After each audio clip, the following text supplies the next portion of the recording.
But to start this video, the first question I have to ask you is, what's good sound? A definition. A definition of good sound.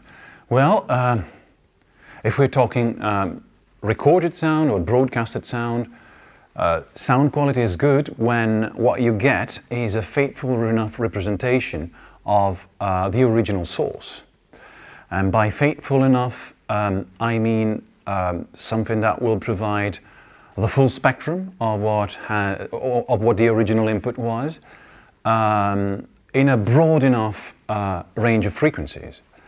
That is a general definition of good quality sound, and if we're talking the type of sound interpreters will need to perform a decent job, you have to have a broad spectrum, because when performing simultaneous interpreting, you are both speaking and listening at the same time. And in order to be able to follow two feeds at the same time, so your speaker in your headphones and your own output, and to separate one from another, you've got to have a good quality signal in your headphones. What does that mean? It means that if your input is not rich enough in terms of its spectrum, in terms of the frequencies it contains, you will have trouble distinguishing your input from your output, which is what interpreters do when they're in the booth, and which is what interpreting students have to learn when they're at university. I remember when I was at university, the difficult thing back then was, learning to speak and listen at the same time. Your auditory system can separate one feed from background noise. It's got its own means of doing that, but in order to be able to do that, it needs two good quality signals. And when your incoming signal is telephone grade, for instance, which means its frequency range is reduced, or it is distorted, or it has been manipulated in ways that have nothing to do with the type of quality the original signal had, well, then you have a problem, because your auditory system is no longer capable of performing the complex task of separating the source you want to be listening to from your own output and from monitoring both. Your brain and auditory system first and brain second, can do that. It's a human ability. It's the same type of ability you rely on when you're listening to a jazz combo, for instance. You've got a trumpet player, drums, double bass, piano and guitar, and you want to be listening to what the bass player is playing, or to the piano player is doing. You can zoom in on them, and that's what your auditory system can do all the time. We are fully equipped to do that, provided that all signals are good quality, because they contain cues, spectral cues our auditory system can follow to zoom in on what it wants to be focusing on. So, to sum it up, the type of quality that you need to perform simultaneous interpreting is very similar to the type of quality radio anchors deliver on the radio.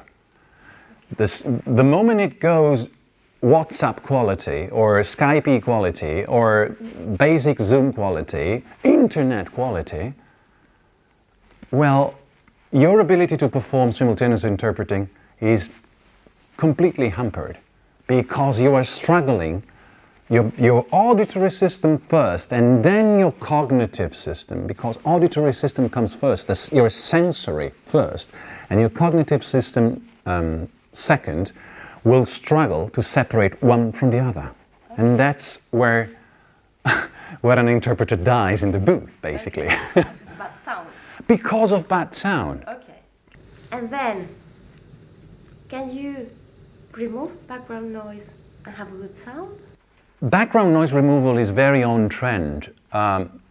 Video conferencing platform providers are pushing background noise removal and sort of providing their own definition of good sound that has nothing to do with the real definition of good sound. If you read the blog posts of video conferencing platforms, and I will not mention any names, but some are more aggressive than others, they will try to convince you that it only sounds good when there's no background noise, when background noise has been cancelled. And of course, I mean, regular people will think, well, if you get me rid of background noise, I will be more able to concentrate on the actual speech, on the actual message. Unfortunately, that's not true, for two reasons. First, removing background noise comes at a huge price in terms of sound quality, because you can only remove background noise by removing a huge portion, or at least a significant portion, of the audible spectrum. You're removing information that is usually utilized by your brain to locate a source of sound in space, establish the distance between the listener and the source, place someone in space. When background noise is removed, you might no longer hear a chair making a noise, or a pen being fidgeted with, or whatever it is, or a kid talking in the background, but you will sound muffled. That's the price you pay for background noise removal, sounding muffled and artificial. And there's a second reason then.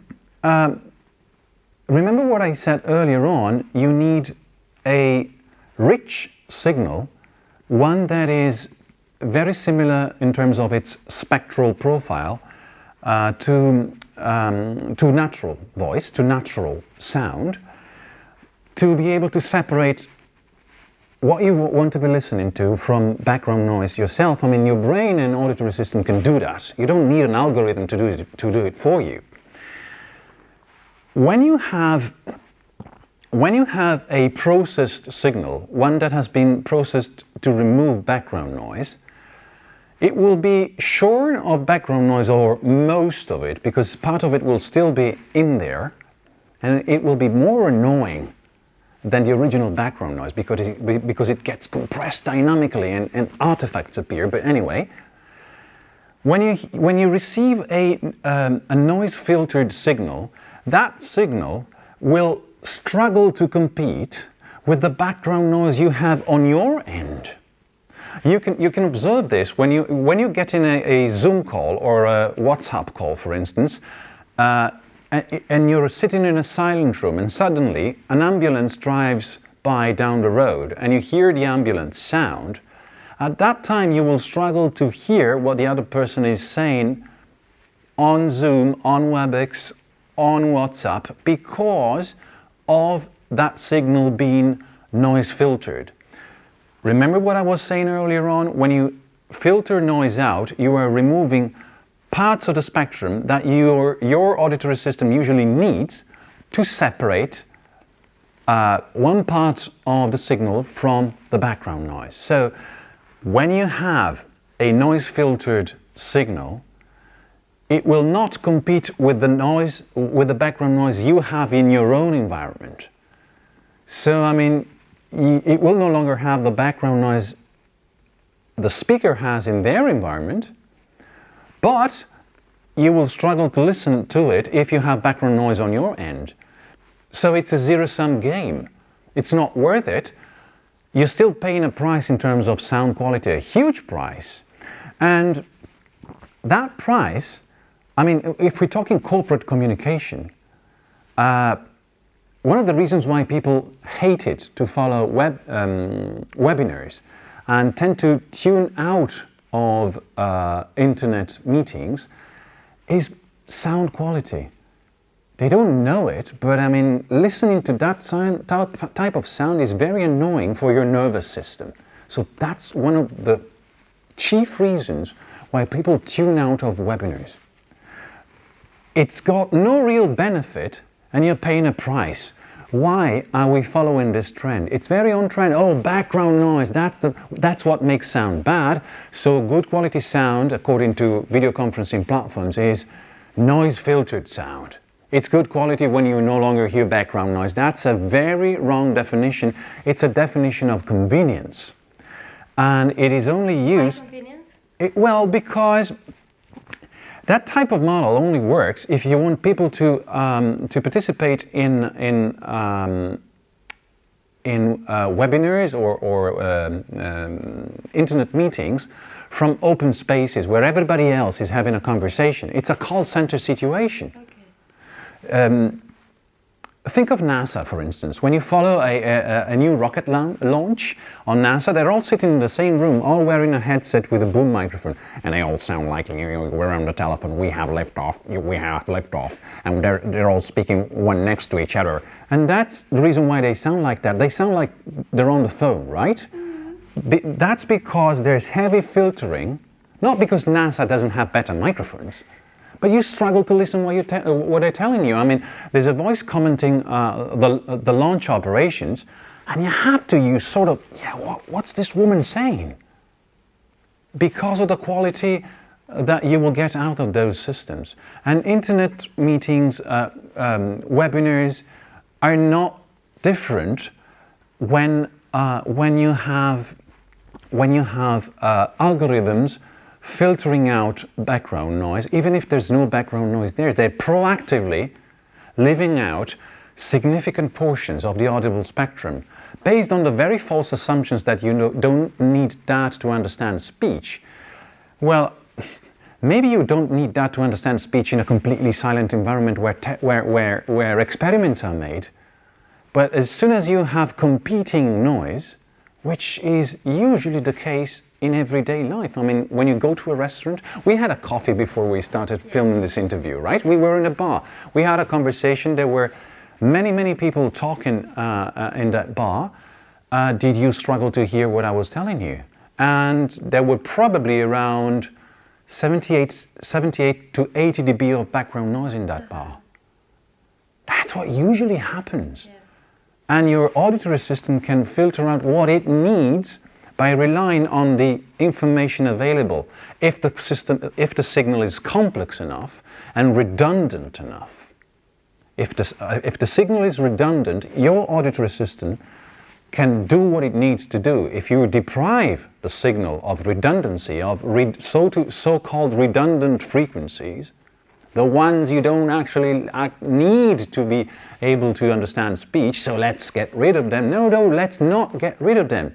They're absolutely necessary if you want to be able to extract speech from background noise. So how can we get good sound in and out? I mean. You mean on the internet? Yeah, the internet. Well, it's actually pretty simple. Yeah, really? Yes, it's easy to do.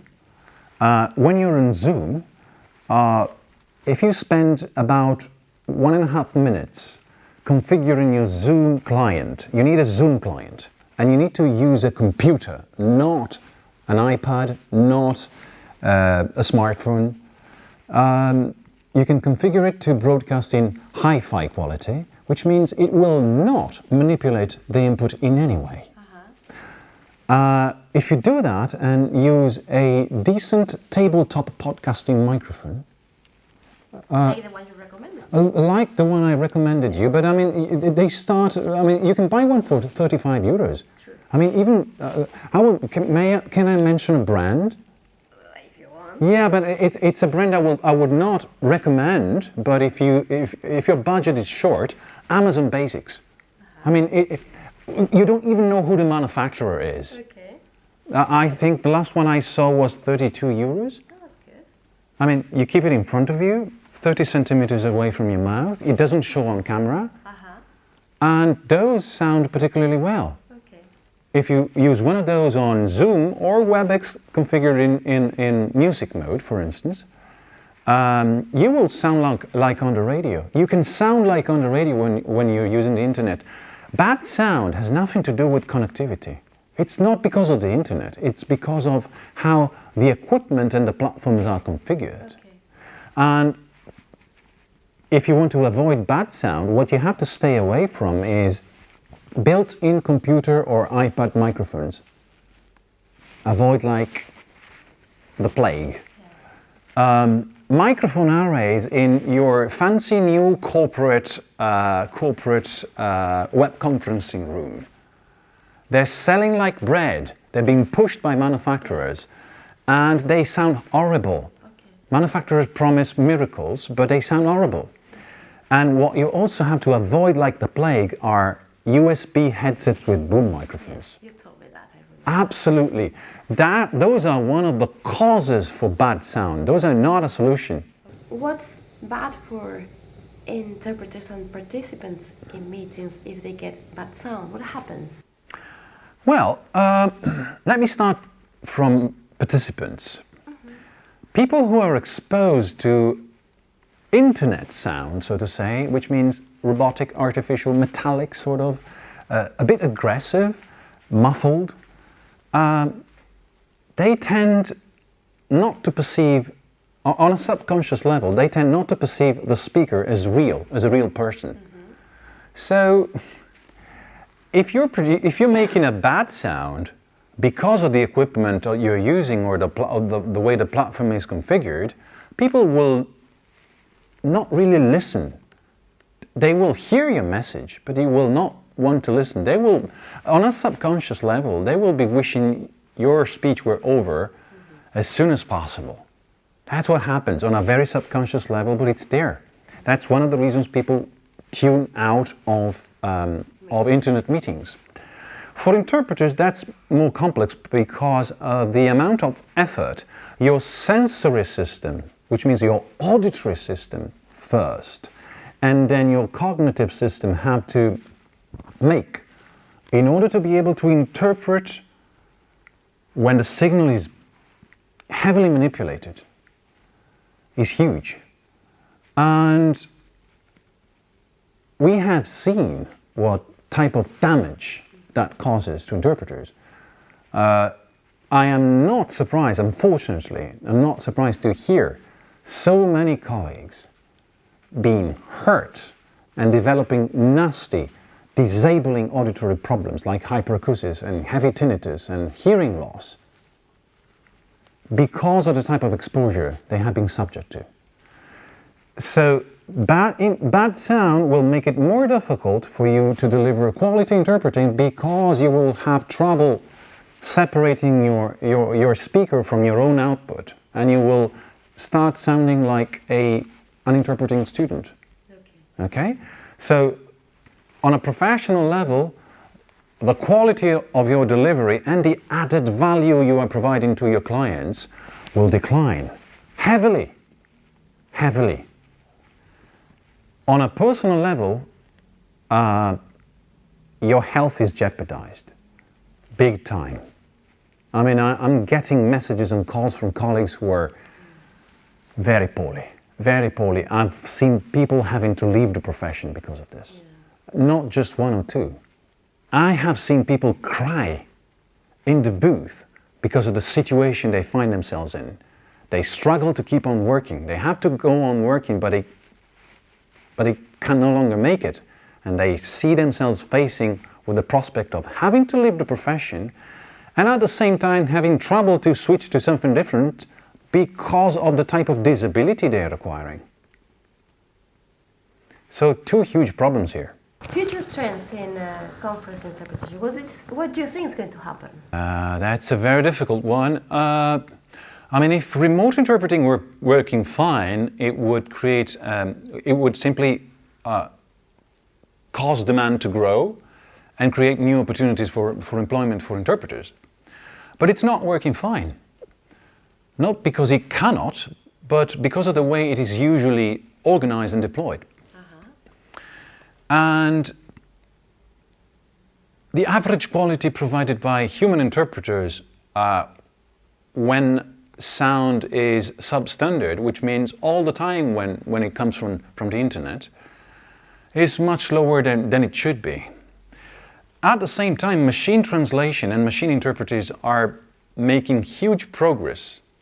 And by that, I don't mean that they will probably ever compete with a good human interpreter who is getting a good signal. I mean, a machine will not be able to do what you can do, Lourdes. Well, I don't know. No, I don't think a machine will ever be able to do what well-trained professionals can do, a machine will only get up to here. They're improving, but I mean, they're improving 1 millimeter at a time. They're already producing something interesting, but I mean, it's not nice to sort of, it doesn't sound natural. It doesn't read natural. But at the same time, text-to-speech engines have been making huge progress. I mean, they still sound artificial to some extent, but again, how many interpreters sound completely natural when they deliver their product? True. So a very good interpreter is up here when they have good sound. When sound quality decreases, the performance of a very good interpreter goes down. It will probably get here and not here, so it will not exactly be on the same level with machine interpreting, but what I have noticed is that the new trend is getting people used to lower quality products. True. True. So if human interpreters are here because of subpar quality, and machine interpreting gets up to here, guess what happens next? Machine interpreting will interpret 24 hours a day for a flat rate. Yes. Any language. This is very interesting, Andrea, because I think this, this is a kind of identity crisis for the profession, because I mean, it's the relevance thing. We are not so relevant anymore. Well, have we ever been relevant? I've always contended that conference interpreting only has a future when interpreters can deliver a very high quality product that creates added value for the customer. Okay. And added value means very reliable interpreting. I mean, the contents, they have to be there, all of them, or at least say 92, 93, 95% of them. We're talking simultaneous interpreting here. And at the same time, it has to be almost entertaining. It has to be nice to listen to. Communication skills. That is the type of interpreting that used to have a future before the pandemic. Your CEO wanted to, sound professional, even to people who are listening to him or her in a different language. Yes. I did a lot of TV interpreting, and I used to be coveted for my communication skills and my voice. True. Because it has to sell. I mean, even if you might have a product to sell, you might have a message to sell, and if your interpreter does not have the right communication skills, you will have a harder time selling your message or getting your message across, getting other people to listen to you. Can we get good quality with RSI? Is it that possible to have? Good quality RSI has always been possible. You simply haven't heard it yet, but not because the technology isn't there. The technology is there. It's been proven a number of times. It is perfectly possible to broadcast a radio quality signal over the internet, even with 3 or 4 people having their microphones open. Even when connections are not corporate grade, absolutely. It is fully possible. What's hampering it is the human factor. In order for it to be possible, you need platforms to configure their setup properly and remove all noise filters, echo cancellation, dynamic range compression, and auto gain functions. So you need manpower, you need people and not algorithms to manage the process. And you have to require that speakers use good quality equipment, which, like I said, can cost them or the organizer 35 euros, 40 euros, 50 euros. You have to provide the equipment or make sure that they get the right equipment. It's also in their interest. If they have to get interpreted, there's no other way of doing this. Simultaneous interpreting relies on good quality sound. Without good quality sound, there is no real simultaneous interpreting. It becomes guessing. After a while, you start skipping sentences. You're unable to follow it. Once it becomes more technical or faster, or the speaker is not native, I mean, stuff you can usually cope with when you're in the booth and you get decent conference sound. That's something you cannot manage when sound quality is substandard. So RSI, good quality RSI is fully possible. It's been fully possible all along. The technology has always been there. You only need human beings to understand that they need to use it. And remote simultaneous interpreting platforms to start requiring that speakers use the right equipment. Okay. Otherwise, it's not interpreting, people. Don't call it remote interpreting. It's not interpreting. Okay. It's something different. It's call center work. Okay. It's call center work type guessing. That's what it is. Okay. Well, it's very clear, Andrea. Anything else to say to finish off? Thank you, of course, for this video. You know what? I speak to a lot of colleagues. They're all complaining to me, and many of them are reporting health issues because of the type of exposures they have been subject to. But they're all afraid to complain and to demand better sound and better working conditions. And what really strikes me is that most interpreters are afraid that if they start complaining and demanding better working conditions, they might lose a client. They might lose a number of contracts. But what many interpreters do not realize is that if they do not start complaining and demanding better working conditions, like the people who started this profession back during the Nuremberg trials started doing soon after that, there will be no contracts in the future, because without the proper working conditions, you will be unable to provide added value to your client. And the next thing you know is that you become useless as an interpreter across the board. Because, I mean, having you or a machine or just asking the speaker to do it in English will be a better option.